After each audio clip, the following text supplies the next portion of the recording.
통계하고 머신러닝을 활용해서 데이터 마이닝하는 걸 좀 설명을 드리려고 하는데, 제가 그 중소기업들을 많이 가끔 만나고 있거든요.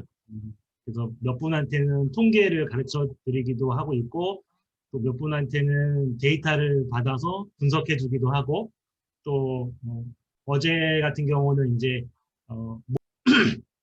그리고 그 기업들이 가지고 있는 또 문제점 중에 한 가지가 뭐냐면 어, 데이터로 먹고 사는 그 직업에 있지만 굉장히 직관적이고 관습에 따라서 모든 걸 판단을 하고 있더라고요.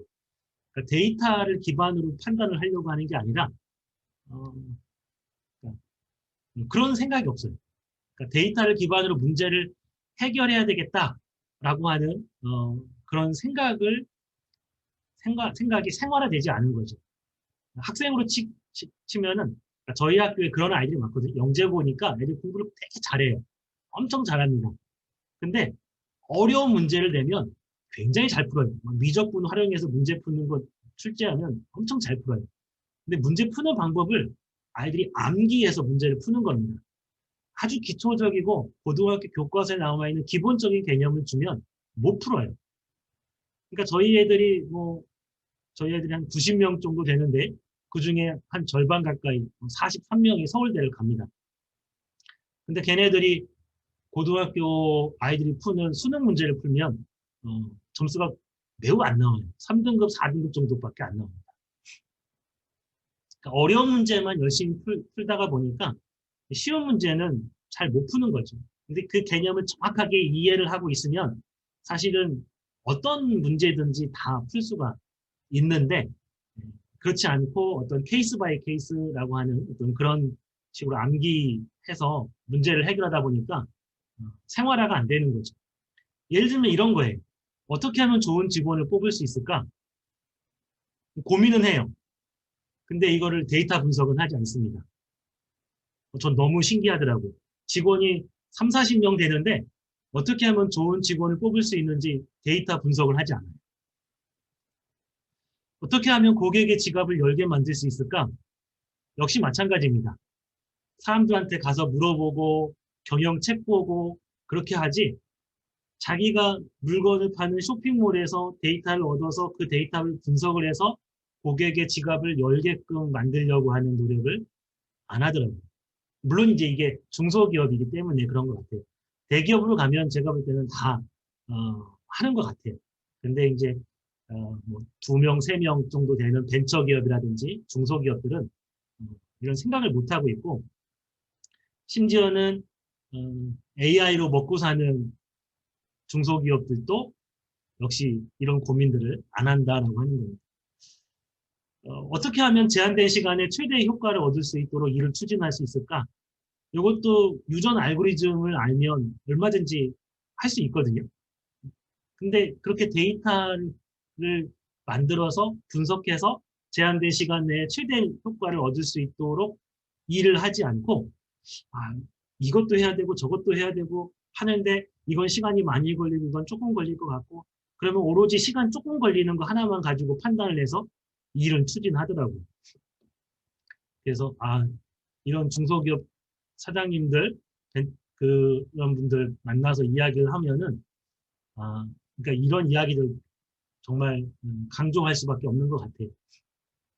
어떻게 하면 빠르게 직원들의 역량을 향상시킬 수 있을까? 이런 고민들을 많이 하는데 이거에 대해서 데이터 분석을 하지 않아요. 그래서 이제 어제도 제가 모두연구소 그분들한테 그 조언을 해드렸는데 문제에 대해서 정의하고 정량화를 해야 됩니다. 좋은 직원을 뽑고 싶으면은 좋은 직원에 대해서 종속 변수죠. 요거에 대해서 정의를 해야 되죠. 어떤 직원이 좋은 직원인가. 그리고 그걸 수치화해야 됩니다. 수치화해서 그 다음에 어떻게 해야 되냐면 그 문제, 종속 변수에 영향을 미칠 거라고 생각되는 변수들을 선정을 해야 됩니다. 그것이 책을 보고 하든 아니면 내 경험에 나오선 직관이든 어떤 거든 간에 그런 피처들을 수집을 해야 되겠죠.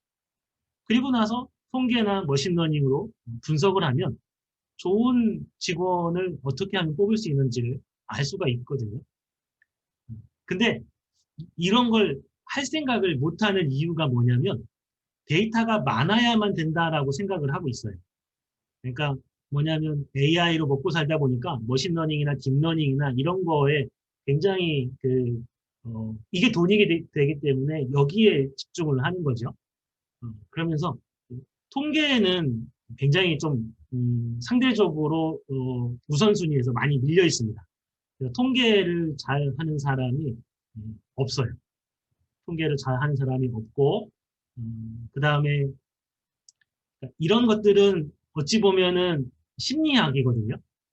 심리학인데 IT 회사다 보니까 중소기업들이 대부분 그러다 보니까 다 IT맨들만 있어요. IT맨들만 있다 보니까 이런 심리학적인 거에 대한 접근 방법이 잘 안 되더라고요. 근데 그런 심리학적인 접근도 뭐 도메인 날리지가 있으면 더 좋겠지만 없어도 사실 통계에 대한 지식만 있어도 얼마든지 이런 것들을 커버할 수가 있거든요. 그래서 저는 이런 데이터들은 빅데이터가 아니고 스몰 데이터고 이런 스몰 데이터들은 통계를 통해서 얼마든지 분석할 수 있다.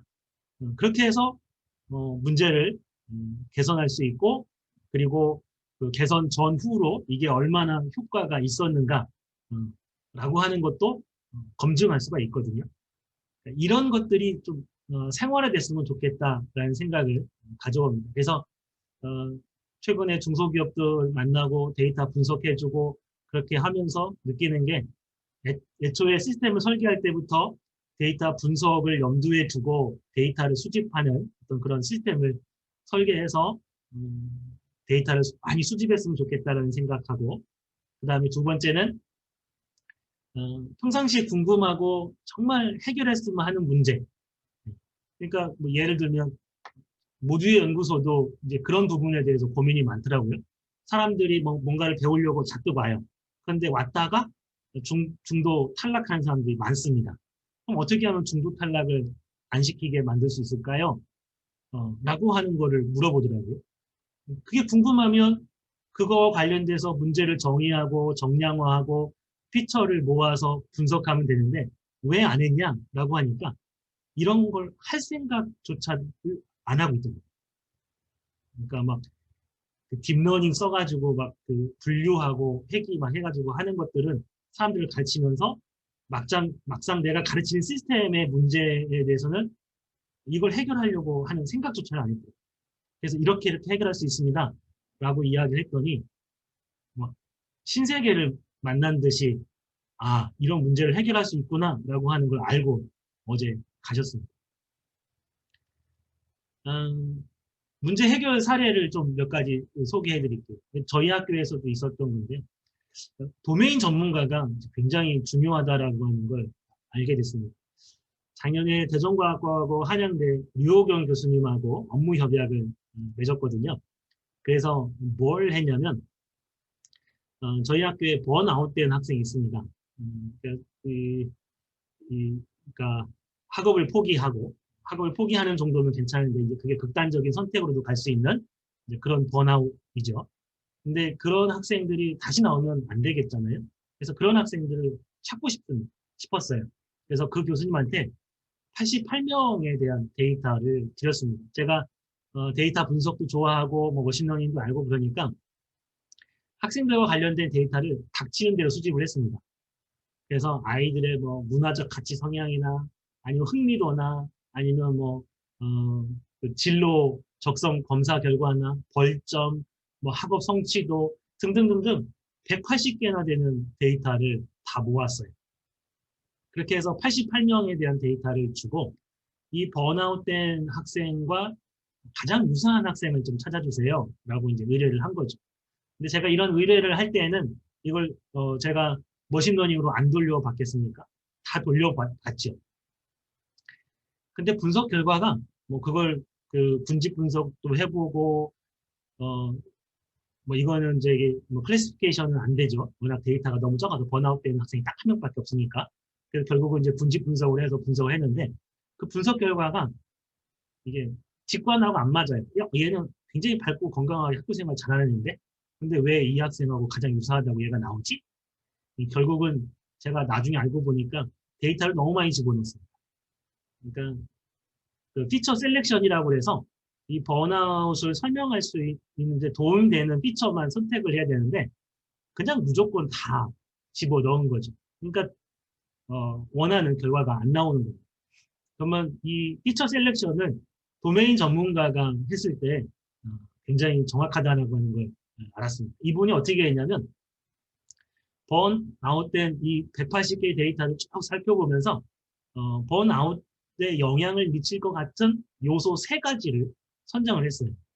그래서 가설 3가지를 수립을 하고 나서 그 가설에 이 번아웃된 학생이 모두 다 부합되고 그러면 그 가설에 가장 가까운 아이들은 어떤 학생인가 이렇게 찾더라고요. 이분도 사실은 그 머신러닝하고 딥러닝을 굉장히 전문으로 하시는 교수님이거든요. 그리고 이분한테 배운 대학원생들이 그걸로 벤처기업 차려가지고 지금 되게 성공하고 있고 저도 이분이 그렇게 분석해 줄 줄 알았는데 그렇게 안 하더라고요. 굉장히 신기했습니다.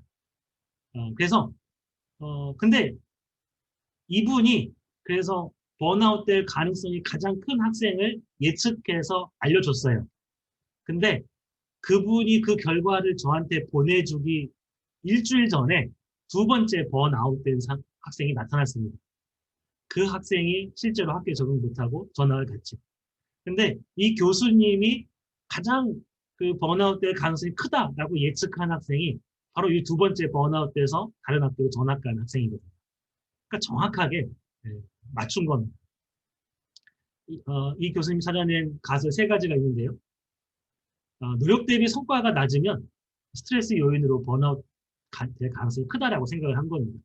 그러니까 저희는 뭐만 생각했냐면 성적이 낮으면 번아웃 되지 않을까 이렇게 생각하는데 노력 대비더라고요. 저는 이게 이제 어떠면 직장에서 이직을 하는 사람들도 비슷하지 않을까라는 생각이 듭니다.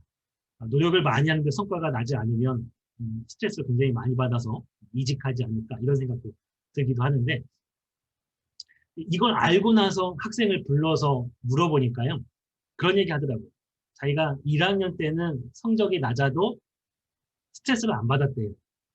근데 그때는 왜 안 받았냐면 자기가 노력을 안 했기 때문에 이 성과가 안 나온다라고 생각을 해서 스트레스를 안 받은 거죠. 나는 노력하면 언제든지 잘할 수 있어 라는 자신감을 가지고 있었기 때문에 그냥 행복하게 1학년 생활한 겁니다. 그리고 나서 2학년 올라와 가지고 이제는 공부 좀 해볼까? 그러니까 영재고 들어올 정도면은 중학교 때에 공부 한번 해볼까? 하면은 뭐 전교 1등하고 2등하고 이런 아이들이었기 때문에 이제 한번 해보자 라고 하는데 이게 안 되는 거죠. 1년 내내 해봤는데 성과가 안 나는 거예요. 제자리 걸음하니까 그 학생도 자기가 그것 때문에 노력 때문에 성과가 안 나와서 그게 가장 큰 고민이다라고 이야기를 하더라고요. 2번째가 이제 진로 적성에 과학고 커리큘럼을 받지 않았다라고 하는 거. 3번째는 굉장히 또 특이한 건데 개인적인 성향이 클수록 번아웃 될 가능성이 크다라고 이야기하더라고요. 왜냐하면 이게 집단주의적 성향이 강한 사람일수록 힘든 일이 있으면 다른 사람하고 그 이야기도 하고 또 뭐 이렇게 보스를 막 씹으면서 술 마시면서 막 씹으면서 서로 막 공감대 형성해서 스트레스를 풀고 그렇게 하는데 이 개인적인 성향이 강한 사람들은 그렇지 않아요. 스트레스를 풀지를 못하고 그냥 차곡차곡 쌓아두는 거죠. 그러다가 어느 한순간 그냥 펑 터트려 버리는 겁니다. 그렇게 해서 번아웃 됩니다. 놀라울 정도로 정확하게 예측을 했고 그래서 이 방식이 엄청나게 중요하다. 그냥 무조건 뭐 머신러닝 돌리고 뭐 딥러닝 돌리고 하는 것보다도 도메인 전문가 이분 같은 경우는 사실은 지금 대학교에서 IT 쪽을 가르치긴 하지만 그러니까 대학원을 그쪽으로 나와서 그쪽으로 지금 교수 생활을 하고 있긴 하지만 원래 학부는 심리학을 전공하셨던 분이거든요. 그래서 심리학 베이스로 추론을 하더라고요. 그래서 도메인 전문가의 도움이 절실히 필요하구나라고 하는 것들을 깨달았고요. 이건 이제 그분이 파이썬으로 저한테 분석을 해서 보내준 겁니다. 이 학생이 번아웃 될 거다라고 알려주더라고요. 그래서 그분한테 드릴 때는 이제 개인 정보를 이렇게 다 삭제하고 번호로 이렇게 드렸더니 번호로. 근데 정말로 그 학생이 전학을 갔습니다. 그래서 저는 이제 R로 해가지고 이분 이분보다는 조금 루즈한 가설을 세워가지고 여기 해당되는 아이들을 쭉 찾아서 실제로 면담을 해보니까 이 가설에 완벽하게 부합되는 아이들 그리고 그 아이들이 그런 고민들을 하고 있었다라고 하는 것들을 알게 됐습니다. 그래서 그러니까 그런 것들을 잘 했으면 좋겠다는 생각이 들어요. 그러니까 모두의 연구소 같은 경우도 사실은 이제 AI와 관련된 교육을 시키잖아요.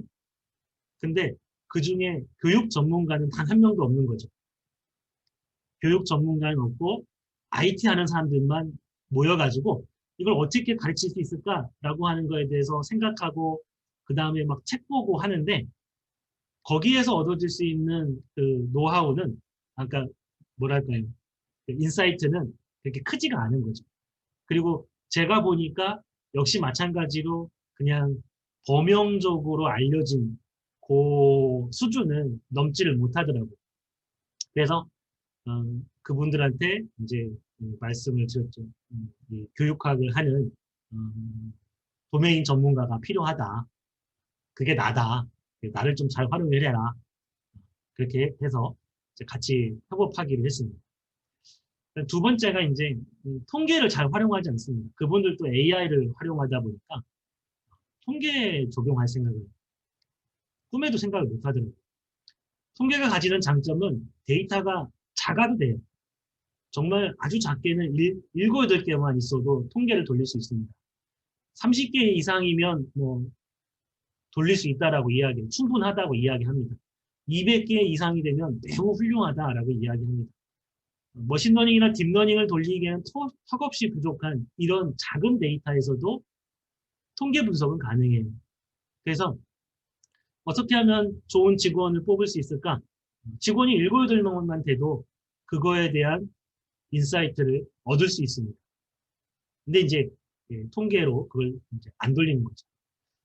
정량화하고 시각화해가지고 다른 사람들을 설득하기에 굉장히 유용하고요. 그 다음에 굉장히 복잡한 가정도 그 가정이, 그 가설이 옳은지 틀린지를 검증할 수 있습니다. 그러니까 저희 학교에도 보면은 과학고에서 10년, 뭐 저 같은 경우 12년 동안 있었는데 그렇게 있다 보면은 직관이 있어요. 근데 그 직관이 제가 검증을 해보니까 대부분 잘 맞아요. 근데 안 맞는 것도 꽤 많습니다.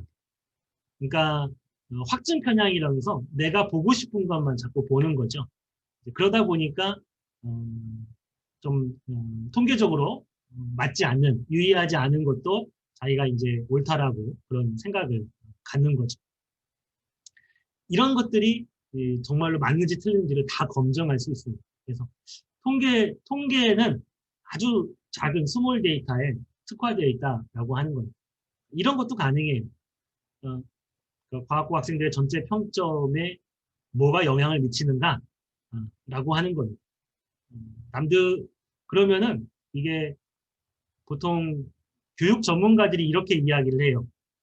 학습 동기가 있어야 학업 성취도가 높고 자기 자신에 대한 이해가 높아야 메타인지가 높아야 된다라고 하는 이야기가 나옵니다. 근데 이것들이 어떤 과정을 거쳐서 실제로 성적에 영향을 미치는지를 검증할 수가 있는 거죠. 결국은 동기가 있는 아이들이 시험 전략, 시험 문제를 풀 때, 시험 공부를 할 때 어떻게 시험 공부를 해야 되는지를 학습 동기가 있는 아이들은 이걸 분석을 해요. 이렇게 공부했더니 망했네?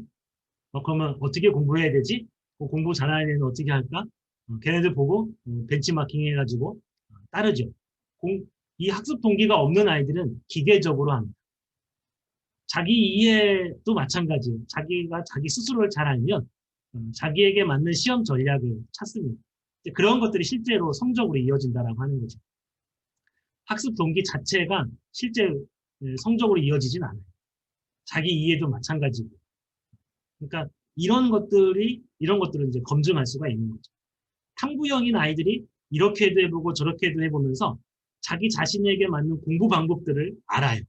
그래서 진짜 성적이 좋은 아이들은 내가 어떻게 공부해야 되는지 알고 내가 졸릴 때 어떻게 해야 안 졸 수 있는지 알고, 그 다음에 내가 이해 안 되는 걸 이해하려면 어떻게 해야 되는지를 다 알고 있습니다. 그 아이들이 바로 자기 이해를 바탕으로 탐구하기도 하고, 그 다음에 시험 전략을 공부하기도 하고, 그렇게 해서 실질적으로 성과를 이뤄내는 거거든요. 이런 것들도 할 수가 있다라고 하는 거죠. 저희 학교에 있었던 예를 들어드릴게요. 올해 그러니까 서울대 산림과학부에 7명이 지원했거든요. 4명이 합격하고 3명이 탈락을 했습니다. 그러면은 서울대 산림과학을 합격하려면 도대체 어떻게 해야 될까? 서울대 산림과학부에서는 어떤 인재를 원할까? 이런 것들을 통계적으로 분석할 수 있습니다. 어제 모두연구소에서도 굉장히 고민했던 사항 중에 한 가지가 뭐냐면은 그 프로그램을 마친 사람이 실제로 기업에 잘 취직하도록 만들어주고 싶대요. 대기업이나 이런 고액 연봉으로 취직하게 만들어주고 싶대요. 어떻게 해야 되냐라고 물어보더라고요. 아주 간단하죠. 어떻게 하냐면 그 프로그램을 이수한 사람들한테 동일한 대기업에 지원을 하게 합니다. 지원을 하게 하면 붙은 사람이 생길 거고 떨어지는 사람이 나타날 거죠. 그러면 그 사람에 대한 그 수업을 들은 사람에 대한 빅데이터가 수집이 돼야 되는 거겠죠. 다양한 데이터가 수집이 돼야 됩니다. 그리고 그 수집된 데이터들 가지고 이제 가설을 세우는 거죠. 이것 때문에 붙었을까? 이것 때문에 붙었을까? 인원수가 몇 명이 안 되면 통계가 되는 거고요. 인원수가 많으면 머신러닝으로 돌리면 됩니다. 흔히 생각하기로는 전체 평점, 이게 이제 저희 학교 선생님들이 가지고 있는 생각이죠. 그러니까 모든 과목을 잘하는 학생이 서울대에 붙을 거다라고 하는 겁니다. 근데 이거를 통계적으로 분석을 해보면은 T-테스트를 해보면은 P값이 0.1이거든요. 통계적으로 유의하지 않습니다. 그러니까 전체 평점 때문에 이 학생이 붙었고 이 학생이 떨어졌다라고 말할 수가 없는 거죠. 물론 이 학생이 조금 더 높긴 합니다. 합격한 4명의 평균이 조금 높긴 해요. 그렇지만 통계적으로 유의하지 않습니다. 그렇게 되는 이유가 뭐냐면 이 합격한 학생보다 학점이 높은데도 불구하고 불합격한 학생이 있거든요. 이 학생들보다 학점이 높은데도 불구하고 불합격했다는 얘기는 전체 평점 가지고 보는 게 아니다라고 하는 겁니다. 아닐 수 있다는 얘기죠. 이거는 다른 지표입니다. 그러니까 다른 지표를 가지고 해보니까 통계적으로 유의하게 차이가 나요. 이러면은 이 지표를 가지고 바꾸나라고 하는 것들을 이제 우리가 알 수가 있는 거죠.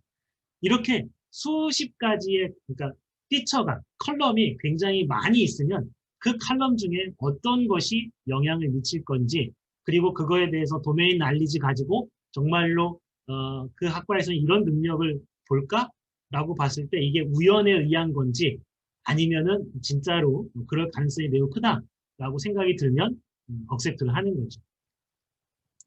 그렇게 해서 어떻게 하냐면 2년, 3년 계속 검증해 나가는 거죠. 교차 검증을 해 나가는 거죠.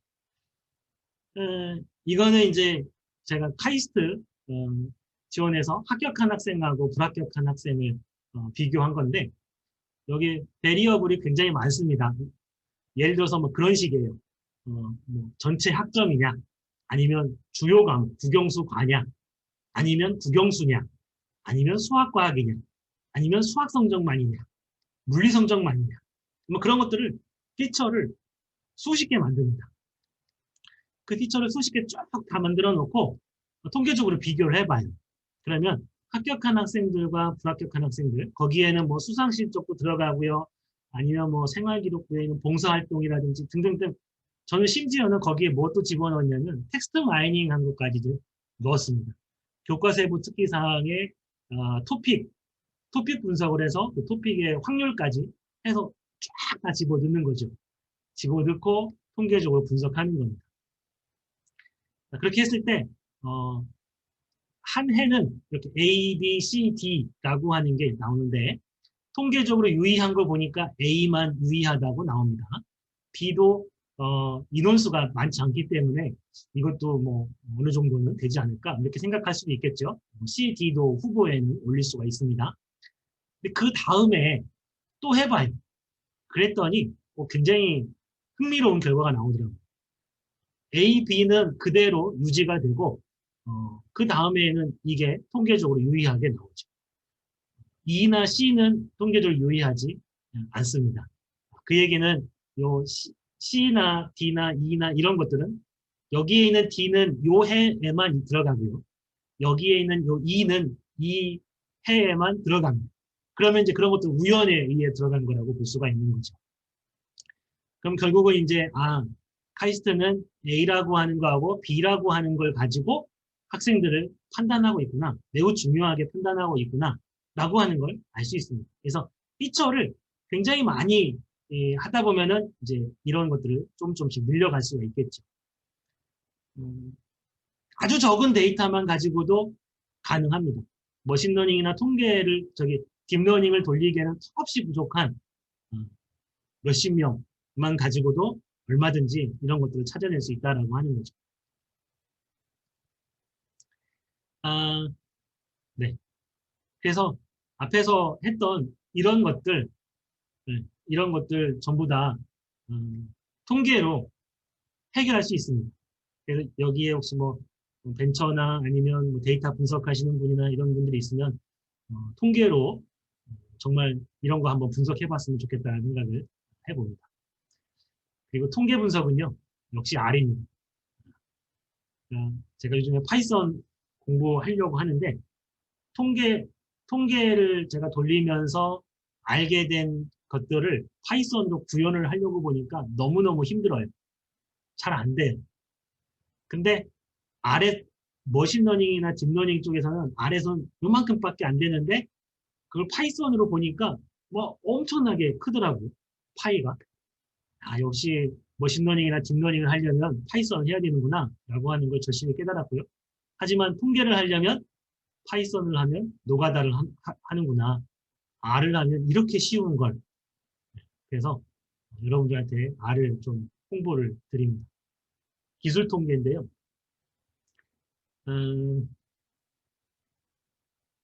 이 파이썬에서도 디스크라이브라고 하는 게 있어가지고 범주형 카테고리컬한 데이터들에 대해서 통계를 내줘요.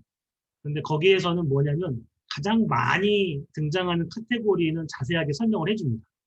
근데 그 이하 나머지 카테고리는 안 알려줘요. 파이썬의 디스크라이브에서는 그게 없더라고요. 제가 복수의 사람들한테 물어봤습니다. 이렇게 그냥 함수 하나만 써가지고 모든 범주별로 이런 데이터, 전체 데이터 중에 프리퀀시가 어떻게 되고 비율이 얼마나 되고 랭킹이 어떤지 이런 정보들을 좀 보여주는 패키지나 뭐 이런 게 있냐라고 물어보니까 아직은 좀 파이썬 한다고 하시는 분들도 잘 모른다고 하시더라고요. 근데 R에서는 이런 것들을 그냥 이렇게 해줍니다. 그냥 한 줄이면 결과가 다 나와요. 그래서 카테고리컬한 데이터가 엄청나게 많으면 엄청나게 많은 걸로 다 해줘요. 누메릭한 것도 마찬가지죠. 그래서 디스크라이브 하게 되면은 결칙치가 몇 개 있는지 평균, 표준 편차, 뭐 그 다음에 뭐 이런 것들 쭉 통계에서 사용하는. 근데 이런 것들을 왜 R에서는 아주 쉽게 해주냐면 이게 논문에 들어가는 거예요. 뭐 외도, 첨도 이런 것들이 전부 다 논문에 들어가고 하는 거라서 논문에 쓸만한 것들은 아주 쉽게 구현이 잘 돼 있어요. 기술 통계 이런 거 보면은 여기서 어떤 문제의식이 있을 수 있거든요. 여자가 많고 남자가 적네? 라고 하면서부터 이제 문제의식이 생길 수가 있어요. 범주형과 범주형 데이터 분석하는 것도 아주 쉽습니다. 이렇게 돼요. 그냥 데이터 입력하고 범주만 이렇게 입력하면 멋지게 시각화를 시켜주고 통계 다 내서 분석이 다 끝나요. 환상적입니다. 그래서 보면은 구분이라고 하는 건 일반이나 그러니까 이건 이제 대학생들 대상으로 의대 다니는 학생한테 수집해가지고 분석한 데이터인데요. 대학생들한테 이제 떡볶이를 어떻게 먹냐라고 했을 때 누구하고 함께 먹냐 물어봤더니 동기하고 먹는지의 여부가 나오는데 그게 일반 대학생들하고 의대생들하고 동기하고 떡볶이 먹을 확률이 달라요. 의대생들이 훨씬 더 동기들하고 떡볶이를 먹을 가능성이 크죠. 결국은 이제 어쩌면 선민의식 뭐 이런 것 때문에 자기들끼리 똘똘 뭉치는 그런 게 있는지도 모르겠습니다. 그러니까 이런 분석이 아주 쉽게 되고요. 범주형과 연속형을 비교하는 것도 마찬가지입니다. 아주 쉬워요. 이 함수명만 바꿔주면 돼요.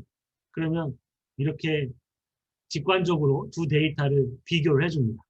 요거는 의대생과 일반 대학생들의 떡볶이에 대한 선호도를 비교해 준 겁니다. 통계적으로 유의한 차이가 있다라고 하는 거고, 그 차이가 얼마나 큰지도 알려줍니다. 이게 이제 효과 크기라고 하는 건데, 이게 0.5보다 작으면 작은 크기의 효과입니다. 그러니까 떡볶이를 좋아하는 게 의대생들이 일반 대학생들보다 떡볶이를 덜 좋아하긴 하지만 아주 조금 덜 좋아하고 있다라고 하는 것을 한 번에 알 수가 있는 거죠. 그래서 통계적인 분석은 그냥 R을 사용하는 게 훨씬 좋습니다. 요 그 히트맵이라고 하는 걸 이용하면 R에서 저기 파이썬에서 상관관계 다 됩니다. 근데 얘는 이제 상관관계뿐만 아니라 이렇게 하이라키컬 해가지고 분집 분석도 가능해요. 그래서 어떤 변인과 어떤 변인의 거리가 가깝고, 즉 가족하고 떡볶이를 먹는 사람들은 동기하고 떡볶이를 먹을 가능성이 크고, 그 다음에 가족하고 떡볶이 먹는 사람은 연인하고 떡볶이 먹을 가능성이 가장 거리가 멀고, 이런 것들을 이제 통계적으로 같이 분석할 수가 있는 거죠. 그러니까 아주 쉽게 분석이 가능합니다. 일괄 적용도 가능해요. 아까 제가 피처를 막 수십 개 만든다고 했잖아요. 수십 개, 수백 개 만드는데 그거를 일일이 하나씩 하나씩 통계 검증하기는 굉장히 어렵습니다. 근데 이렇게 하면 한 방에 다 해결돼요. 이렇게 하게 되면은 이게 이제 베리어블입니다. 그러니까 카이스트에 불합격한 학생, 합격한 학생인데 여기에 베리어블이 있는데 이게 지금 104개라는 얘기는 52개의 피처가 있다는 얘기예요. 52개의 피처 중에서 어떤 게 카이스트 합격과 불합격에 영향을 미치는가. 그러니까 예를 들어서 좋은 성과를 내는 직원과 그렇지 않은 직원들이 있다고 한다면 그 직원에 대한 피처를 막 해요. 물론 이제 그걸 뭐 이렇게 사찰을 하든 뭐 그렇게 하면 안 되겠지요. 그렇게 하지 말고 뭐 예를 들어 지원서를 받을 때, 입사 지원서를 받을 때 이제 어떤 항목들을 물어볼 거냐라고 하는 겁니다. 그리고 1년이 끝나고 나면 어떤 걸로 업무의 효능을 평가할 거냐라고 하는 거죠. 이제 그런 식으로 해가지고 피처를 내가 가설을 세워서 그거에 대한 피처를 수집할 수가 있겠죠. 그렇게 수집한 수십 개의 피처에 대해서 다 이와 같이 통계적 유의한 차이가 있는지 없는지를 찾아낼 수 있습니다. 이렇게 해서 어레인지 하면 됩니다. t-테스트 결과를 어레인지 하면은 그래서 p-값이 작은 걸 순으로 해가지고 어떤 변인이 영향을 미치는지를 찾아낼 수가 있는 거죠. 이걸로 뭘 분석할 수 있을까요?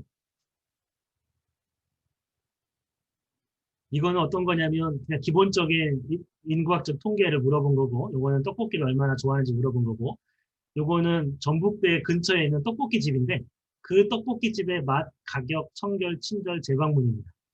그리고 또 다른 떡볶이 집이 있고요. 이렇게 떡볶이 집이 9개가 있어요. 9개의 떡볶이 집에 대해서 물어보는데 거기에 안 간 사람들은 이렇게 답변을 하지 않습니다. 답변하지 않고 거기에 간 사람들은 이렇게 답변을 해요. 이걸 가지고 뭘 할 수 있을까요?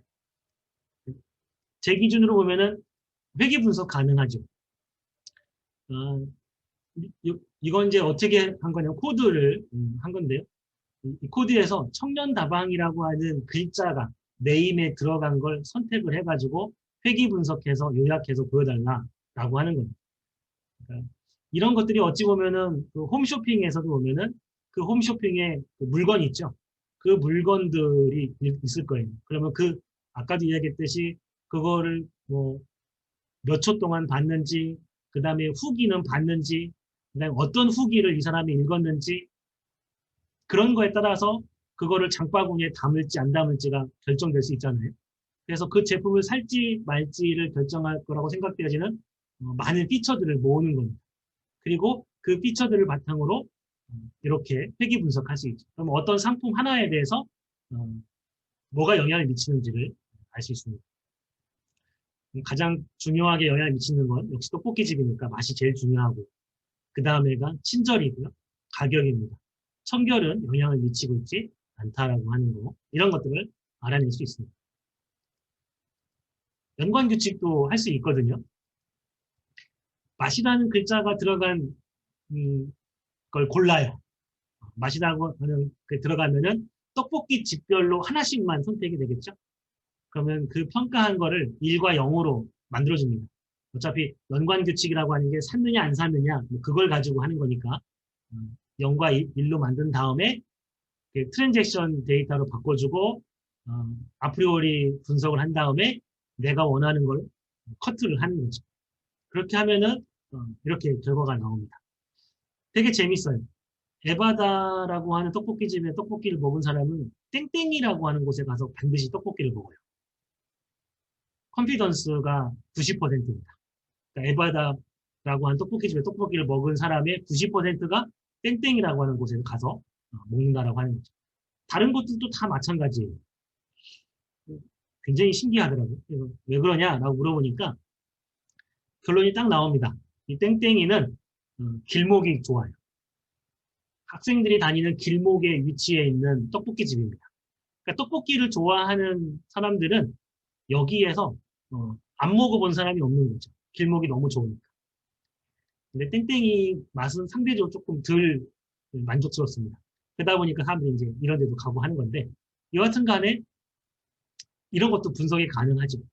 그러면은 이제 앞에 쇼핑몰이라고 한다면은 어떤 제품을 구매했을 때 그 다음에 무슨 제품을 구매할지가 다 분석이 되는 거죠. 이걸 가지고 추천 시스템도 분석이 가능합니다. 이게 이제 전체 그 코드 전체인데요. 로 데이터에서 맛이라고 하는 게 들어간 데이터를 뽑아요. 그래서 그걸 가지고 그 집별로 그러니까 떡볶이 집별로 그 이거는 뭐냐면 예, 어떻게 한 거냐면 맛이라는 글자를 좀 빼고 싶었습니다. 요 글자를 안 빼면 영떡스 맛 이렇게 뜨거든요. 그래서 요 글자를 빼려고 했던 거고요. 그래서 스트링 써가지고 뺀 거고 영떡스라고 하는 곳은 사람들이 잘 안 가요. 결제치가 너무 많습니다. 그래서 영떡스를 뺐고요. 그렇게 해가지고 이런 리얼 레이팅 매트릭스라고 하는 형태로 데이터를 저장을 합니다. 그 다음에 리커멘드 함수를 써요. 여기에 보면은 굉장히 다양한 알고리즘들이 있거든요. 그 중에 이제 가장 대표적인 게 영떡스를 뺀